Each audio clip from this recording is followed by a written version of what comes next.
এখনো মেলা আসা মানে সবাই মিলে সেজে গুজে একদিন তো মেলাতে যাওয়া হয়, বাট এখন সেই ছোটবেলার মতো এক্সাইটমেন্ট বা মজাটা আর হয় না। ছোটবেলায় তো মা বাবা কাকার হাত ধরে মেলায় যেতাম, আর মেলায় গিয়ে এটা ওটা কেনা খাওয়া দাওয়ার প্রচুর বায়না করতাম। প্রথম মাধ্যমিক দিয়ে বন্ধুদের সাথে মেলায় ঘুরতে যাওয়ার পারমিশন পাই, সেটা তো একটা ভীষণ আনন্দের দিন ছিল আমাদের কাছে। আর এখন প্রতিবার মেলায় এসে একই জিনিস দেখে দেখে বোর হয়ে গেছে, নতুনত্ব আর কিছু খুঁজে পাই না। আর এখন বাইরের তেলে ভাজা টাইপের খাবার দাবার খেতেও খুব একটা ভালো লাগে না, শুধু ফুচকাটা বাদ দিয়ে। এই বছরে ফার্স্ট ডে মেলা আমরা আজই এসেছি, আর মেলায় ঢুকে যাওয়া মানে আমার প্রত্যেকটা স্টল ঘুরে ঘুরে দেখতে খুব ভালো লাগে।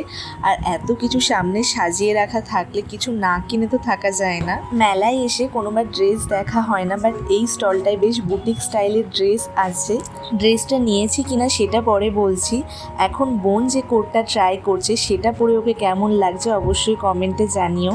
তারপরে চলে এসেছি পরের স্টলে। শাড়ি চুড়িদারই বা কেন বাদ যায়, তো আমরা অনেক শাড়ি চুড়িদারও দেখে নিয়েছি। তারপর ঢুকে পড়েছিলাম বাচ্চাদের খেলনা স্টলে। বড় হয়ে গেলেও আমার এই বাচ্চাদের খেলনার স্টলটা দেখতে খুব ভালো লাগে, এখানে খুব কিউট কিউট জিনিস পাওয়া যায়।